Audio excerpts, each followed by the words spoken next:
las opciones de Dios. Las opciones de Dios. Vamos a comenzar en primer lugar en Isaías 40, versículo 13 y 14, donde el profeta hace 2750 años que se escribió esto, dijo: ¿quién enseñó al Espíritu de Jehová o le aconsejó enseñándole? O sea, aquí se nos presenta la idea de que no puede nadie ser un maestro para Dios.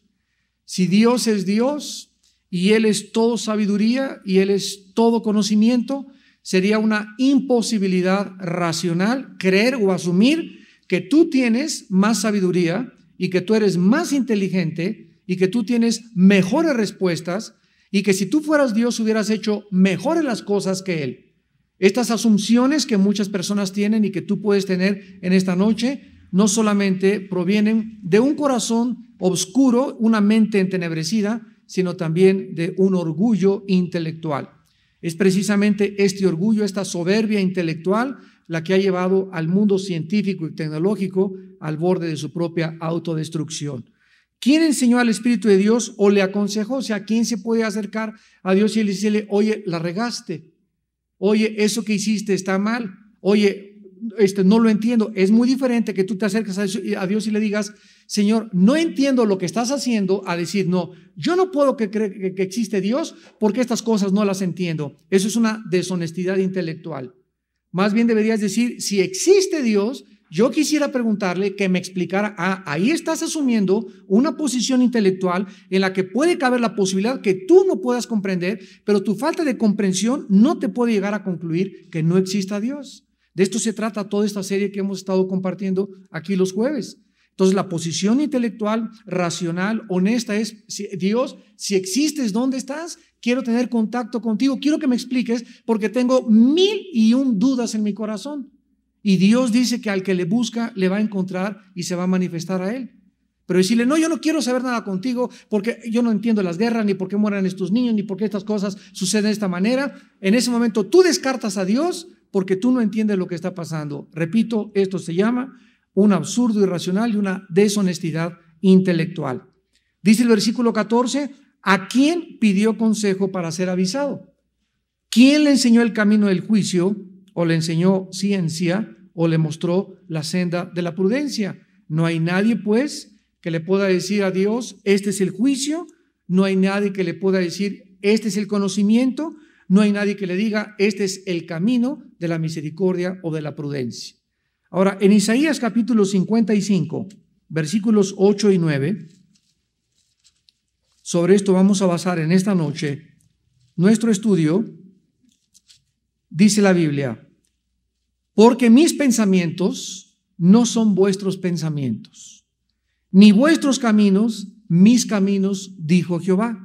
Como son más altos los cielos que la tierra, así son mis caminos más altos que vuestros caminos, y mis pensamientos más que vuestros pensamientos. Si tú en este momento te es difícil entender esto, vamos a entenderlo en 1 Corintios 13, para que veas la comparación entre un adulto y un niño. Si hay un abismo de diferencia entre los pensamientos de Dios y los de nosotros, imagínate nada más, si un niño no entiende a un adulto y si hay un abismo entre los pensamientos de un niño y de un adulto, ¿cuánta más grande separación habrá entre lo que piensa Dios y lo que pienso yo? Dice en 1 Corintios capítulo 13, versículo 11, cuando yo era niño hablaba como un niño. ¿Cómo hablan los niños? Baba, tata, mama, guagua, y luego van armando las frases, y luego mamá, quiero leche, y mientras vas creciendo te vas adaptando conforme el conocimiento llega a tu mente a la forma y la forma como transmite y expresas los sentimientos que tú tienes. Dice, pensaba como un niño. ¿Cómo piensan los niños? Papá, si me quieres, ¿por qué me pegas? Papá, ¿por qué esto? ¿Por qué las estrellas no se caen? Y los niños piensan como niños y tienen una mente de niños porque son niños. Dice, juzgaba como un niño, mas cuando ya fui hombre, dejé lo que era de niño. Entonces tú llegas con un niño y le enseñas la teoría de la relatividad de Alberto Einstein de 6 años y le funde los fusibles. ¿Qué es un bruto el niño? No, es un tonto tampoco, pero simplemente su madurez intelectual le imposibilita a poder asimilar y a entender una mente que está mucho, mucho más desarrollada. Él tiene el mismo cerebro que Alberto Einstein, pero Alberto Einstein tiene un cerebro más desarrollado que ese niño. Entonces, igual que como un niño chiquito también tiene todos los músculos de Mr. México, la diferencia entre Mr. México y un niño de 6 años es que Mr. México desarrolló su musculatura y el niño todavía no la tiene desarrollada. Entonces, cuando entramos a caminar con Dios, necesitamos comenzar a desarrollar nuestra mente para comenzar a adaptarnos, a crecer, a hacer ejercicio. Fue lo que Pablo le quiso decir a Timoteo: ejercítate en la piedad. La piedad es la vida cerca de Dios. Ejercítate, es un ejercicio como un gimnasio, diario, mi mente la tengo que entrenar, y el más grande entrenamiento de la mente es la memorización de la palabra. Cualquiera de ustedes que en esta noche me esté escuchando también a través de la televisión, que quiera desarrollar su mente, que quiera comprender las cosas profundas de Dios, que quiera tener una visión más clara, más seguridad en su vida, más comprensión de todo lo que pasa, nunca lo vas a lograr mientras no memorices 3, 4, 5, 6 versículos diarios. Jamás lo vas a lograr.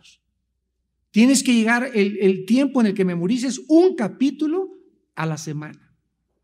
Y ese capítulo, cuando tú en la noche llegas de rodillas, lo memorizas y lo recorres y lo repites y comienzas a pensar en él, y ahí es cuando la palabra mora dentro de nosotros, donde se hace la luz, porque el Espíritu Santo no usa nada más que la Biblia.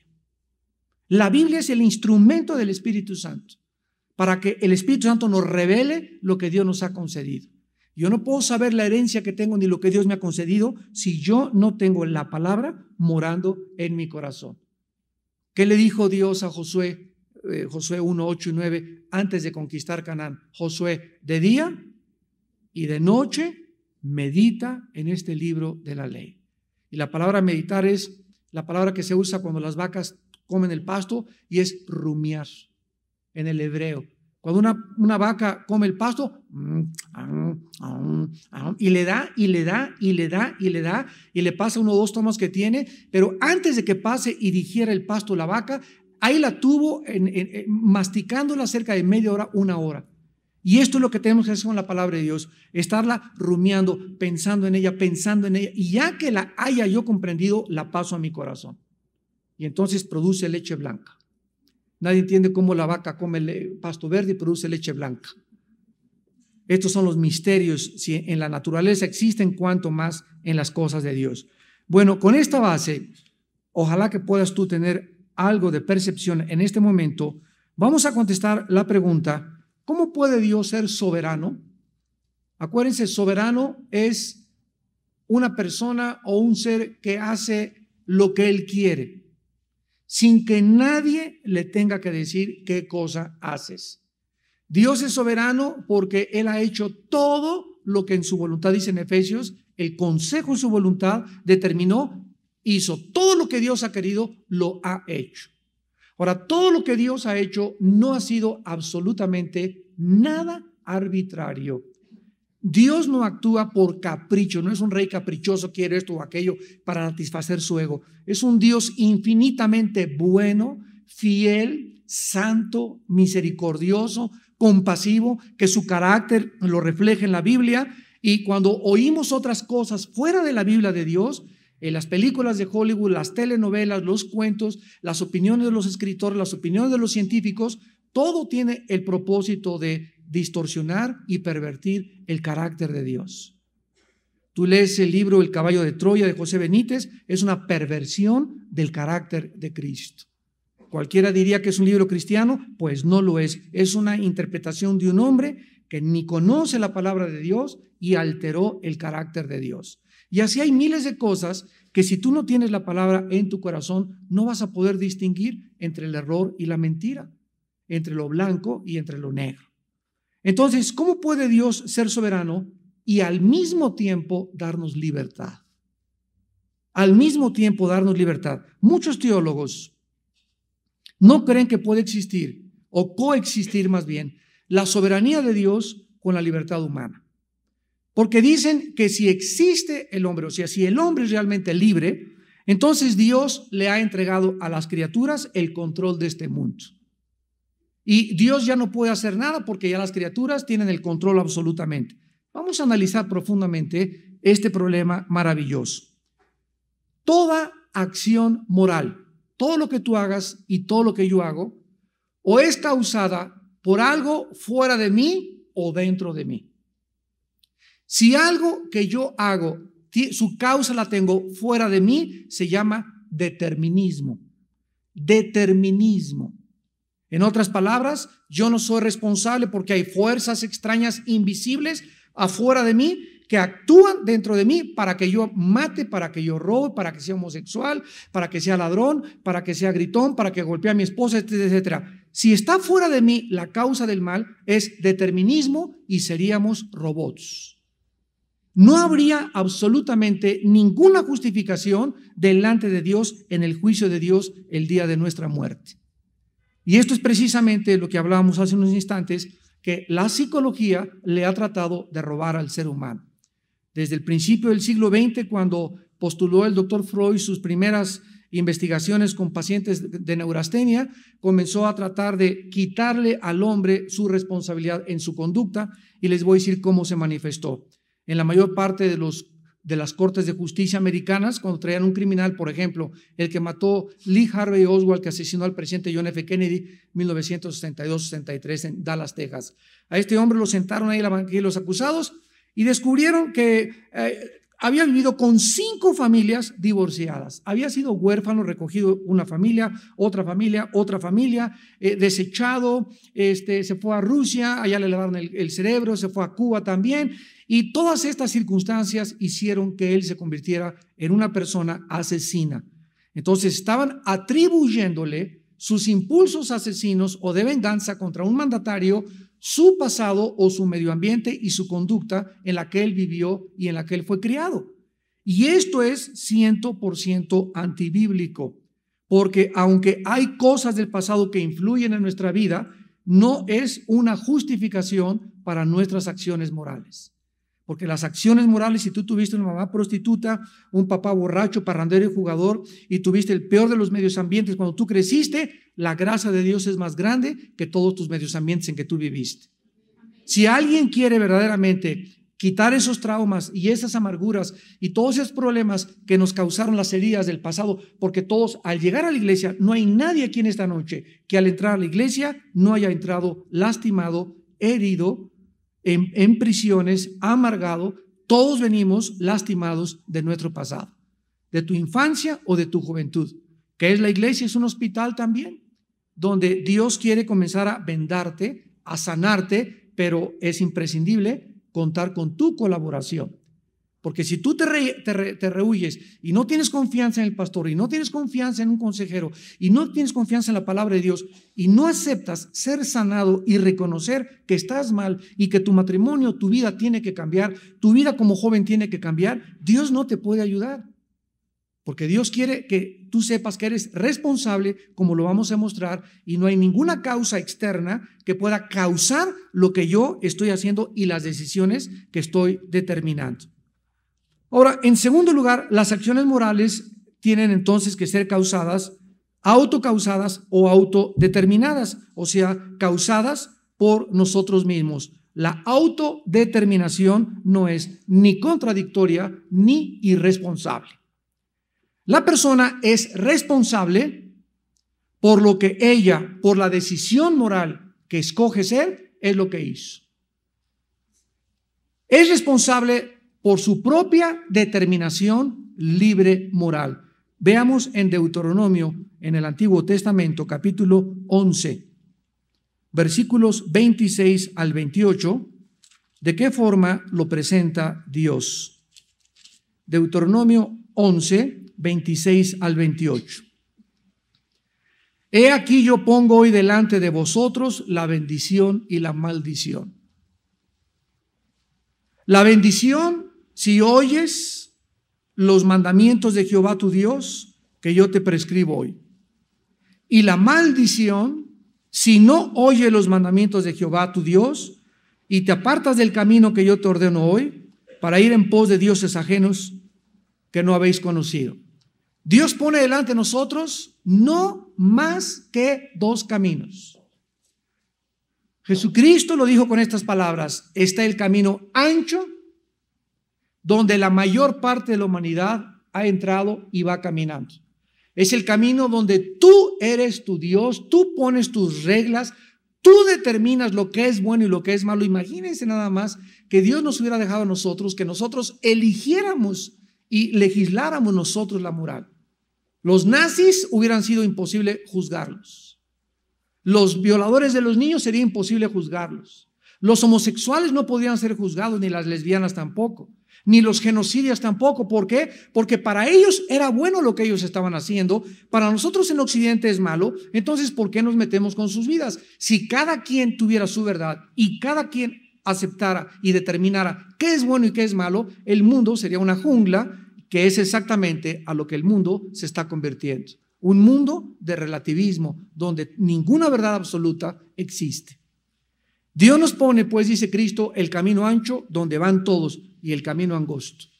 La puerta estrecha y angosta que conduce a la salvación, y que Jesús dijo, pocos son los que entran por ella. ¿Por qué? Porque es la puerta del autosacrificio. Es la puerta donde mueres a tu ego. Es la puerta de los valientes. La peor cobardía que hay en la vida es vivir una vida de libertinaje. No darle cuentas ni ser responsable de nada. La peor cobardía que hay es abandonar a tu familia, a tu esposa y a tus hijos. Es la peor cobardía que existe. Pero para nosotros es machismo que el compadre se fue con la amante y la secretaria y dejó a su esposa y a sus hijos. Pero de acuerdo a la Biblia, los que van a encabezar la lista al infierno en Apocalipsis 21:8 son los cobardes. ¿Por qué? Porque se necesita valor para seguir a Cristo. Se necesita valor para ir en contra de la manada, en contra de la mayor parte de la gente, en contra de los pensamientos, porque la mayor parte de la gente piensan todos igual, todo ya es tolerante. Y les voy a dar un ejemplo. Estábamos en Acapulco este fin de semana, tuve un seminario con varias iglesias de allá de Acapulco y fuimos pastores también de aquí, de Vida Nueva, tuvimos un retiro pastoral y estábamos en la mañana el domingo que descansamos en la alberca del hotel. Y salen de esos animadores con el micrófono que animan a la gente a bailar. Ya saben que en las albercas de los hoteles hay, ¿no? Y lo primero que hace, estaba llena de niños, nuestros hijos estaban ahí, y llega este hombre con dos muchachas, no eran bikinis, ya no sé ni cómo se puede llamar eso, no eran ni bikinis ya, eran hilos colgando los que traía nada más, y dice, vamos a darle un premio al primero que me traiga un condón. ¿A poco ustedes anoche no hicieron nada? Ay, si no sean tan fresas. Yo sentí así que se me levantaba la sangre como un volcán, así me sentí como Hulk. Estaba con mi hermano ahí jugando ajedrez junto a la alberca y me paré y mi hermano me siguió y me presenté y le dije, ¿sabes qué? Esta no es un table dance, es un hotel de prestigio, es un hotel de familias, es un hotel de niños. Tú no tienes ningún derecho a tener ese lenguaje soez cuando estos niños están alrededor. Y la muchacha junto me dice, ay señor, no sea usted tan intolerante, porque los niños tienen que aprender ya desde ahorita qué son los condones. Y le contesté, ¿sabes qué, muchachita? Lo van a aprender de su papá y su mamá y no de ustedes. Porque si les vamos a enseñar la educación sexual, se la vamos a enseñar nosotros en la casa. Pero vean ustedes, después de este suceso, nos juntamos los pastores y estamos platicando, ¿cómo? Y todo el mundo riéndose. O sea, es la moda, es lo normal. Ya sí, ni por el Mañanero y Big Brother y todo, ya con relaciones, ya es normal en el mundo que vivimos y la humanidad lo está aceptando como algo normal. Y no podemos nosotros, los que formamos parte de la familia de Dios y que hemos sido llamados a entrar por la puerta angosta, ir con esa mayoría de gente y sobre todas las cosas, no podemos quedarnos callados. Porque precisamente por el silencio de los cristianos prevalece el mal. Los malos triunfarán cuando los buenos no hacen nada. Y cuando tenemos esa actitud de no decirnos nada, ¿por qué me voy a meter? ¿Cómo que por qué me voy a meter? porque me tengo que meter, y después fui a la gerencia y lo reportamos y nos quejamos ante el gerente y exigimos que en este lugar no regresamos si ustedes no cambian a esta persona. ¿Cómo es posible que pongan una alberca si no es un table dance? No estás en un lugar de cuarta, quinta categoría, no estás en un Motel Six, les dije. Pero esta es la moral que prevalece en el mundo de la tolerancia. Todo se tiene que tolerar porque es el mundo moderno en que vivimos. Dios determinó que el ser humano fuera una criatura autodeterminada y le permitió en su soberanía a la criatura humana que tú tuvieras pensamientos y que tú tuvieras acciones morales autocausadas, o sea, propias de ti.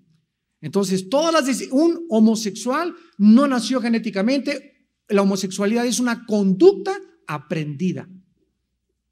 Es una conducta aprendida. El alcoholismo no es una enfermedad, ni debe ser tratado como una enfermedad. El alcoholismo es un pecado.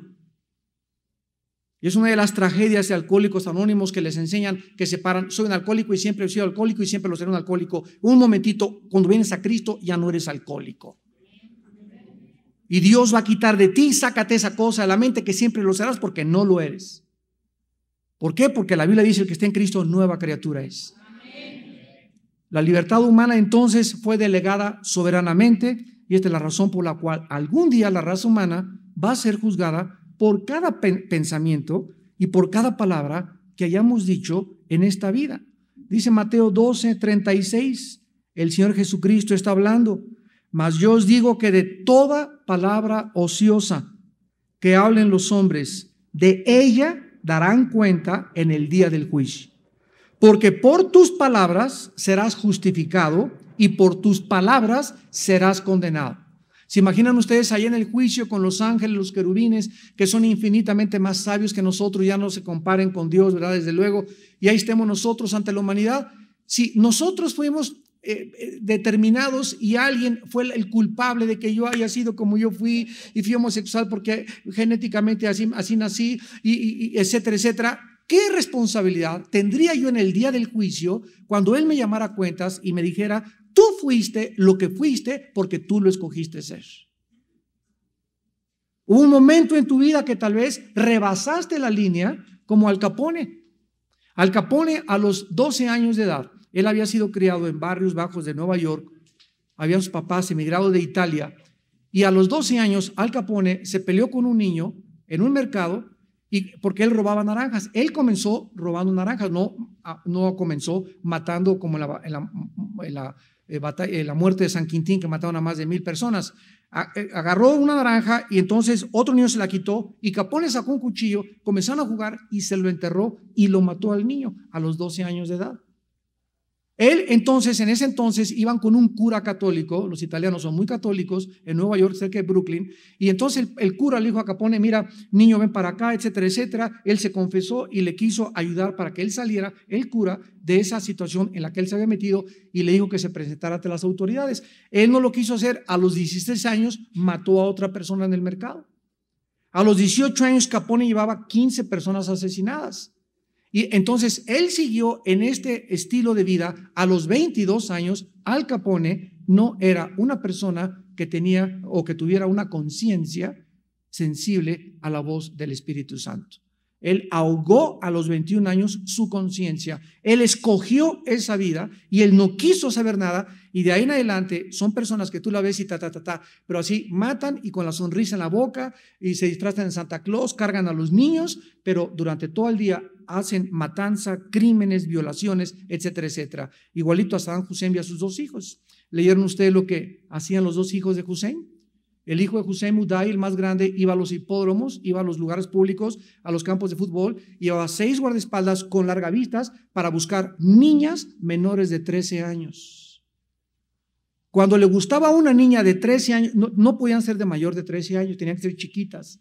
Mandaba a su guardaespaldas, niña, dice el hijo del presidente Hussein, que vengas por favor, y el papá, si se imponían, le damos $100,000, pero a su hija la quiero para hoy en la noche. Y si los papás se oponían, mataban a toda la familia. Y juntaba 15 o 20 niñas, las llevaba en un barco, en un yate que lo bombardearon, y ahí tenía un desfile de niñas encueradas, y las violaban él y sus guardaespaldas a todas. Hombres sin conciencia, hombres insensibles, hombres con una conciencia cauterizada, donde ya hacen, matan, violan y se ríen y cargan a los niños ante el público y creen que son benefactores, y el pueblo pidiendo a gritos, por favor, alguien venga y ayúdenos, y el mundo, no a la guerra. Veamos pues que Dios entonces permite la libertad humana sin Él dejar de ser soberano. Ahora vamos a contestar el tema central en esta noche, la última objeción que tenemos a las preguntas acerca del mal. Muchas personas dicen, si yo fuera Dios, hubiera tenido otras alternativas para crear un universo diferente. ¿Cuáles podrían ser esas opciones? Por eso se llama esta noche la conferencia, las opciones de Dios. ¿Cuáles opciones existían fuera de la opción en la que el mundo existe actualmente con la existencia del mal? Número 1, la primera opción, que no hubiera existido nada, de plano, ni ángeles, ni querubines, ni seres humanos, ni el diablo, ni nada. Vamos a analizar cada una de estas. La segunda, que no hubiera existido o que hubiera existido un mundo sin la existencia del mal. Esta es la segunda opción. La tercera, que hubiera existido un mundo donde al final todos se salvaran. Como decía una abuelita por ahí. Al final todos, Dios quiere a todos, todos se van a salvar. En cuarto lugar, que hubiera un mundo con criaturas libres, con la libertad, pero que nunca hubieran pecado. Vamos a analizar cada una de estas cuatro opciones brevemente. La primera, las personas que puedan suponer o asumir que hubiera sido mejor un universo donde no hubiera existido nada, este argumento implica erróneamente, síganme con cuidado porque vamos a filosofar en esta noche y les va a salir humo de la cabeza. Y siempre que hablamos de la Biblia es filosofar. Filosofar es amor a los pensamientos. Y estamos amando los pensamientos de Dios. El argumento que dice que hubiera sido mejor nada que algo implica erróneamente que la nada es mejor que lo algo. Y tú no puedes tener un punto de referencia para decir la nada es mejor que lo algo cuando no sabes qué es la nada. Ahora se sugiere también, ¿verdad?, que hubiera sido mejor que no existiera nada a que exista el mal. Esta objeción también está pasando por alto el hecho de que las cosas que Dios creó eran buenas y fue bueno que existieran, y lo bueno no hubiera existido si Dios no lo hubiera creado. Entonces, cuando dices mejor que no hubiera creado nada, entonces nunca hubiéramos conocido lo que es bueno de Dios. Porque Dios crea algo para que veamos qué es lo bueno y cómo la libertad y el abuso de la perfección es lo que descompone eso bueno que Dios creó. Además, esta propuesta de que hubiera sido mejor nada que algo no tiene ningún sentido, ni teológica ni filosóficamente. Porque lo que realmente se nos está sugiriendo con esta opción es que hubiera sido mejor moralmente, mejor para Dios haber creado un mundo no moral, porque la nada es la no moral, es la negación de la moral, haber creado algo que es moralmente o bueno o es mal. Pero lo que no está unido a la moralidad no puede ser ni mejor ni peor. Esto es un absurdo, no tendría un estatus moral de ninguna otra clase. Así que esta objeción filosófica y teológicamente la tenemos que desechar. Veamos la segunda. Hubiera sido mejor un mundo donde no hubiera existido el mal. Ahora, es posible que Dios hubiera creado la tierra con puros animales y con robots. Eso es posible, claro. Y que todos hicieran su voluntad. Pero esta opción contiene el mismo problema que la primera. Es un problema de una opción no moral. Cuando alguien dice es mejor que Dios no hubiera creado absolutamente nada y que tampoco hubiera creado el mal, un mundo no moral no puede ser un mundo moralmente bueno. ¿Me va siguiendo? Y otra vez, no podemos comparar lo que no es bueno, moralmente neutral, con lo que es malo. Eso es imposible. Entonces te das cuenta que cuando emitimos una conclusión, hubiera sido mejor que no hubiera existido el mal, no sabemos lo que estamos diciendo ni siquiera desde el campo de vista filosófico. Existe una enorme diferencia entre lo que no tiene valor moral y lo que tiene algo de valor moral. La tercera opción, hubiera existido un mundo donde al final todos se salvaran. Esto suena, ¿verdad?, a Aladino y la lámpara maravillosa y a la Cenicienta. Esta opción comete también el mismo error al asumir que Dios puede manipular la libertad humana para que escoja el bien. O sea, si al final todos se van a salvar, es porque Dios va a manipular a los seres humanos y a los que son malos los va a hacer buenos y los va a forzar a que sean buenos para que todo el mundo se salve. Esto violaría totalmente la libertad que Dios nos dio para vivir y escoger moralmente el bien y el mal. Algunas personas dicen que si Dios no dejara de presionar a una persona hasta que ésta escoge el bien, no puede la persona más que escoger el bien. Pero si Dios hiciera eso, repito, perderíamos la libertad y la responsabilidad de ser agentes morales libres. Veamos, por ejemplo, en Juan capítulo 5, lo que Jesús dijo. Dios no puede forzar a nadie a amarlo, porque este sería un amor que no brotara de la libre voluntad de la persona. Dice Juan 5, versículo 40, y no queréis venir a mí para que tengan vida eterna. No queréis, la voluntad de ustedes es la que está impidiendo que ustedes vengan a mí. No queréis venir. Aquí está implícita en estas palabras de Jesús, claramente, profundamente establecido la libertad del hombre. No quieres tú venir a mí. En esta tarde hay muchos de ustedes que ahorita tienen una batalla espiritual. Cada vez que se aplica la Biblia, siempre hay una guerra en pensamientos entre el bien y entre el mal, aunque tú no lo sepas. Y algo dentro de ti dices, yo quisiera aceptar a Cristo, yo quisiera seguir eso, pero no me conviene, tengo mi amante. No me conviene, dejaría de robar. No me conviene, me gustan los hombres. No me conviene, me gustan las mujeres. No me conviene. Entonces, el problema no es falta de evidencias de que Dios no exista, sino el problema es siempre moral. No es que no puedas venir a Cristo, es que no quieres hacerlo. No te conviene seguir a Jesús. Realmente Dios no quiere, de acuerdo a Ezequiel 18, 23 y 32, Él en la Biblia nos deja establecido que Él no quiere que las personas se vayan al infierno. Dice Ezequiel 18, 23, ¿quiero yo la muerte del impío? Dice Jehová el Señor. ¿No vivirá si se apartare de sus caminos? Versículo 32, porque no quiero la muerte del que muere, dice Jehová el Señor. Convertíos pues y viviréis. Alguien se levantó un día y me presentó esta objeción. Armando, ahí dice la Biblia que Dios no quiere. Entonces, si Dios no quiere, ¿por qué entonces no se va a hacer su voluntad? Porque si Dios no quiere algo, no va a suceder. Si Dios quiere algo, tiene que suceder. Y si Dios no quiere que yo me pierda al infierno, entonces Él tiene el poder para impedir que yo me vaya al infierno. ¿Es verdad? Y le dije, sí, es verdad.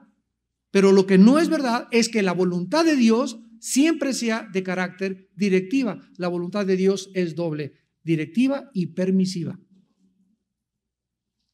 Dios al que le acepta, le dirige y le muestra su voluntad. Efesios 1, fuimos escogidos para que nos revelara el misterio de su voluntad.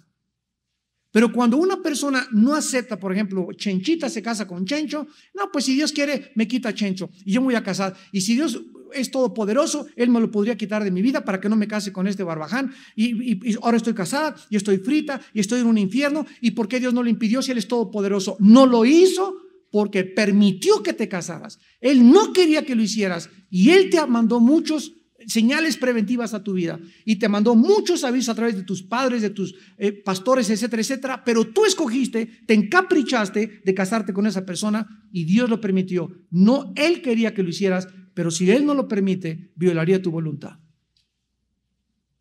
Ya dejarías de ser libre y serías un robot de Dios. Y es lo que mucha gente todavía, aún cristianos, no entienden. Pues si Dios quiere me puede salvar. Claro que Él quiere que no te pierdas, que no te ahogues, que no choques, pero bájale en la carretera. No tomes estos peligros, no tomes estas bebidas embriagantes. Cuida tu salud, porque si tú violas las leyes morales de Dios, Dios no se hace responsable de nosotros.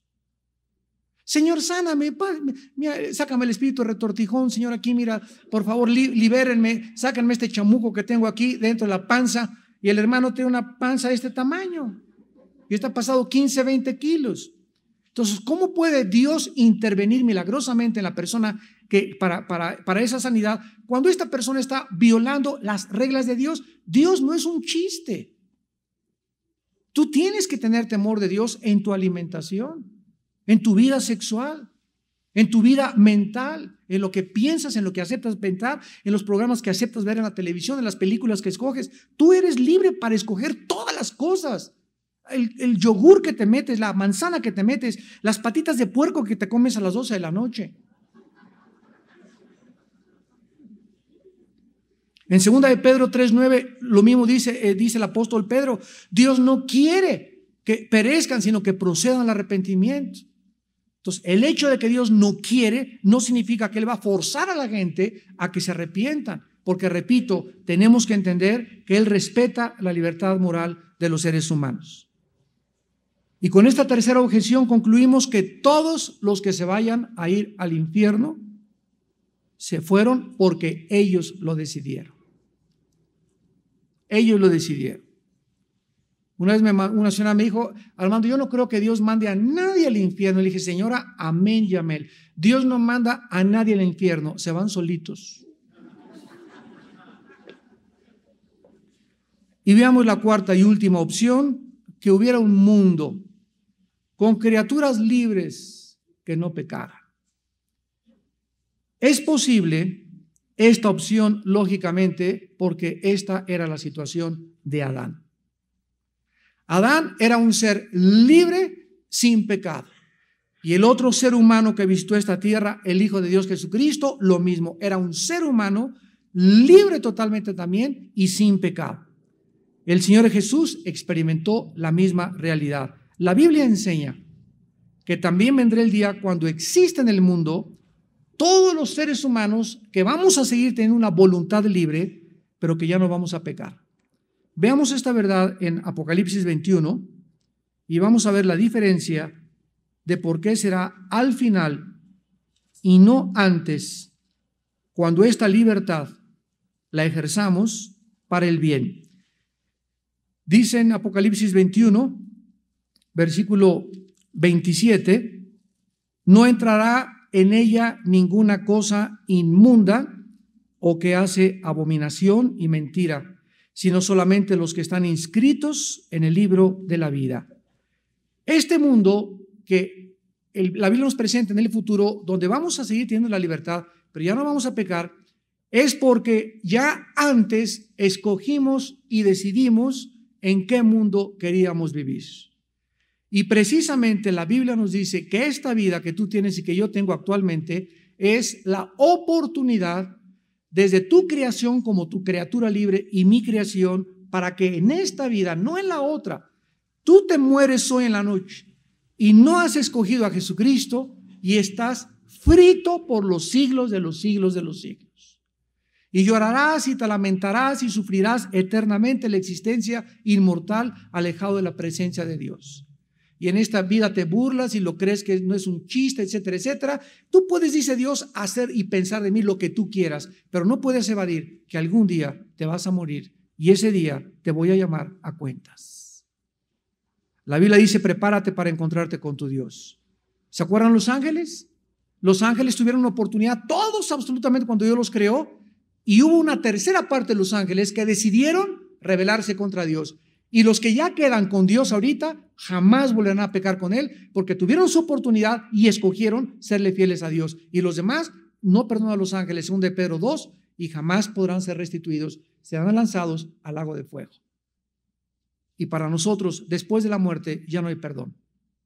Veamos esta verdad en Apocalipsis 20. versículo 11. Y vi un gran trono blanco y al que estaba sentado en él, de delante del cual huyeron la tierra y el cielo, y ningún lugar se encontró para ellos. Y vi a los muertos grandes y pequeños. Eso significa no altos y chaparritos, sino los que eran reyes, potentados, influyentes, y los siervos, los libres y las clases sociales más bajas. Ahí estaban de pie ante Dios. Observa, de pie. ¿Te imaginas en ese momento darte cuenta que es Dios? Señor, te pido perdón, ahora sí creo en ti. Ninguna persona en el día del juicio se podrá hincar, porque pasó el tiempo de hincarse. Pasó el tiempo de la gracia, pasó el tiempo de la misericordia. En ese tiempo ya estos seres van a ser juzgados y no va a haber otra oportunidad, ni va a haber reencarnación, ni transmigración, ni vas a regresar una vaca, ni que viviste en la princesa tolteca no sé qué y ahora eres aquí. Todas estas son filosofías orientales que no tienen su origen en la palabra de Dios. Está establecido los hombres que mueran una sola vez y después el juicio. Hebreos 9:27. Ahí estaban delante de Dios y los libros fueron abiertos.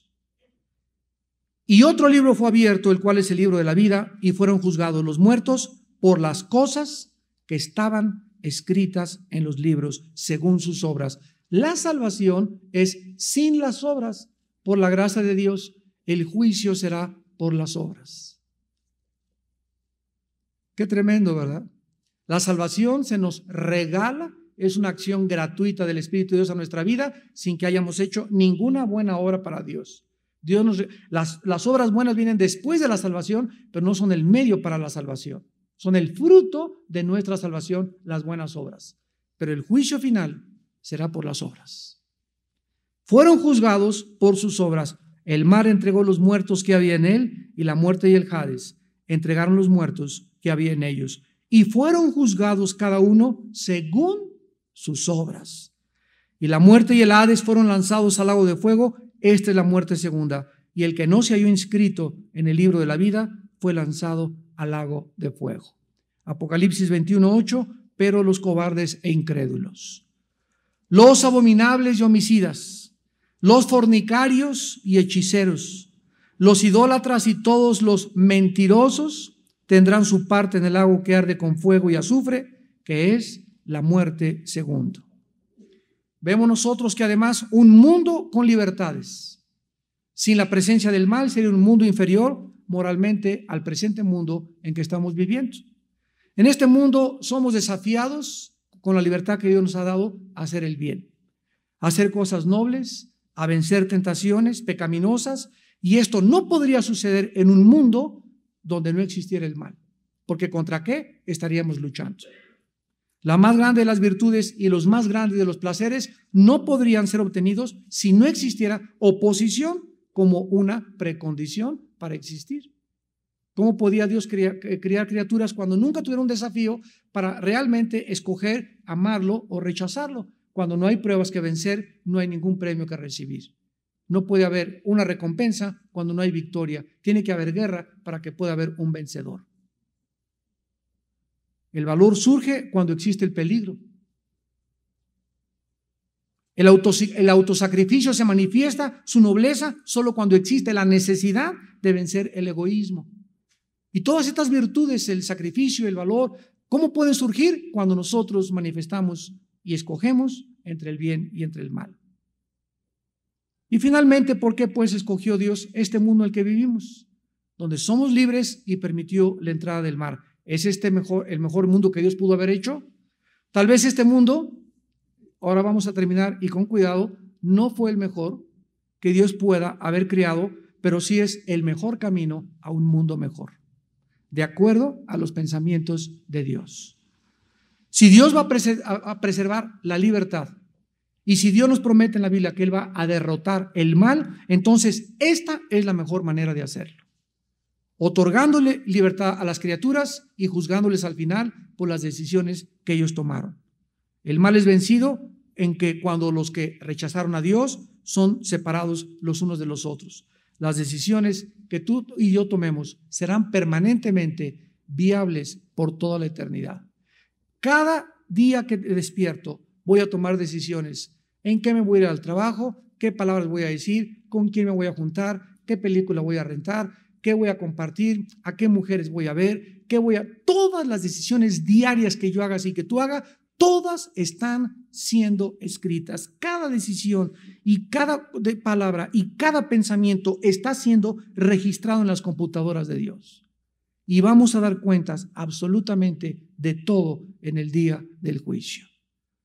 El mal es vencido, ¿verdad? Cuando los que rechazan a Dios, repito, son separados de los buenos y los malos. Los que cogieron el bien van a ser absolutamente confirmados por toda la eternidad y el pecado cesará. Pero los que rechazaron a Dios serán confirmados también eternamente en el infierno. Esta es la razón por la cual Dios no manda a nadie al infierno, como ya lo acabamos de ver. Su corazón estaba en Jesucristo para salvar a los pecadores. Y si alguien le quiere echar la culpa a Dios, ¿por qué permitiste el mal? Dios te contesta, ok, me eches la culpa de que yo puse el mal y permití el mal, déjame decirte, pues ahora yo vine a pagar por ese mal en una cruz. A ver cómo que te quedó el ojo. Él mismo absorbe esa culpa en una cruz para dejar sin habla a ningún ser humano. Para que, como dice en Romanos 3, todo el mundo quede sin excusa y bajo el juicio de Dios. Para que podamos entender que Dios nos ofrece en esta vida escoger, creer lo que Él hizo en nuestro lugar en la cruz del Calvario y ser salvados eternamente.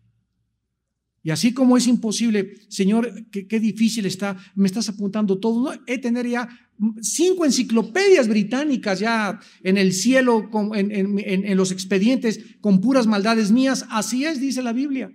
Pero cuando recibes a Cristo, todo lo que se te amontonó y lo que se te escribió es roto. Dice Colosenses, el acta de los decretos que nos era contraria, la clavó en la cruz, exhibiendo públicamente a los principados y a las potestades.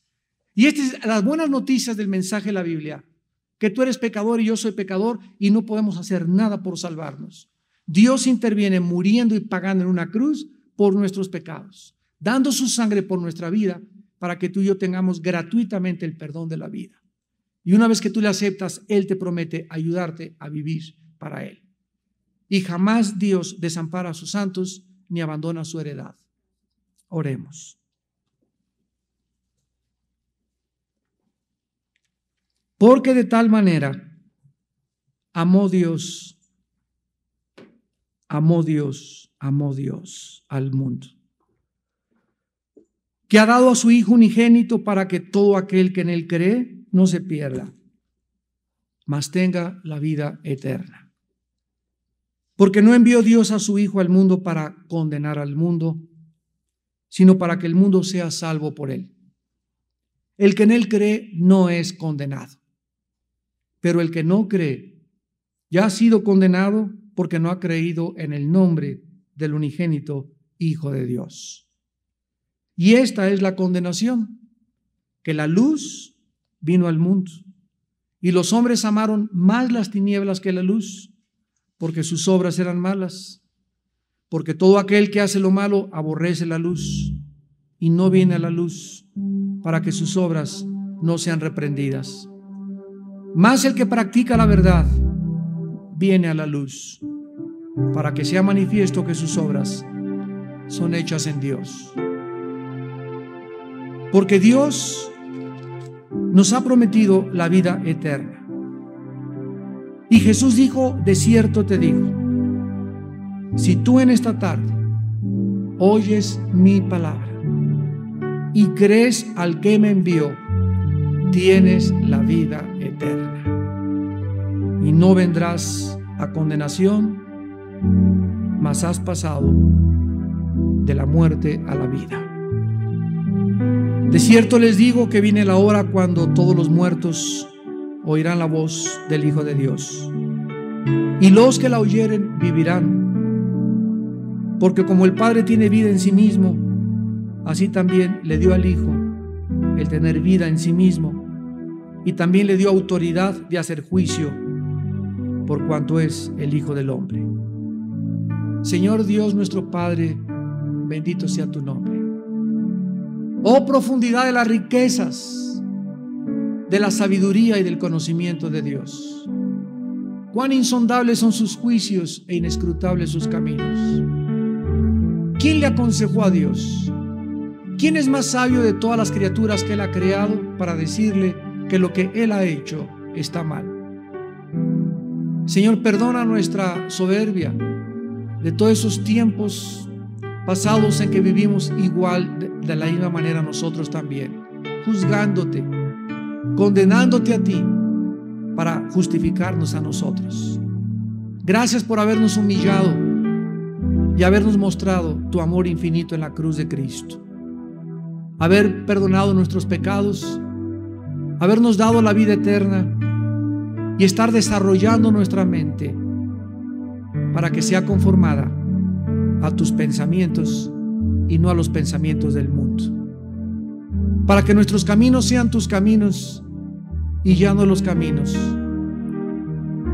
de las personas que moran en este planeta. Padre, gracias porque ahora nuestra mente debe ser renovada día a día, transformada para comprobar tu voluntad buena, agradable y perfecta. Presenten sus cuerpos, dice el Señor, en sacrificio vivo, sabiendo que son peregrinos en esta vida. Vamos de paso. Luchen contra los deseos del alma, los deseos de la carne. Crucifica la carne si has resucitado con Cristo, porque nuestra vida está escondida en Cristo, y cuando Él venga, nuestra vida será manifestada juntamente con Él. En esta noche muchos de ustedes tienen la oportunidad de escoger la bendición o la maldición, seguir por el camino ancho y espacioso, o escoger en esta noche la puerta estrecha, pero que conduce a la vida eterna. Dios te pone delante de ti en esta mañana las dos puertas, los dos caminos, para que tú escojas y tú determines tal vez en este momento tu destino eterno. Si alguna persona en esta noche quiere escoger a Jesucristo y haber comprendido el maravilloso perdón de la cruz que Él nos dio, ahí desde tu lugar dile estas palabras. Dile: Señor mío y Dios mío, perdóname. Me arrepiento con toda mi alma de mi vida. Reconozco que he vivido de una manera equivocada. Reconozco que me estoy insensibilizando a la nueva moral tal vez. Dios, perdóname y te pido que me laves con tu sangre preciosa. Porque creo que Jesucristo, tu Hijo, en la cruz dio su vida por mí y derramó su sangre preciosa para lavar mis pecados. Creo que Él es tu Hijo, el Mesías, Dios en la carne, y creo que a los 3 días lo levantaste de entre los muertos, y en este momento Él está vivo junto a mí, tocándome a la puerta de mi corazón para que yo le permita entrar, porque Él no va a entrar a fuerza a mi corazón. Señor Jesús, a ti te digo en este instante que te abro la puerta de mi corazón.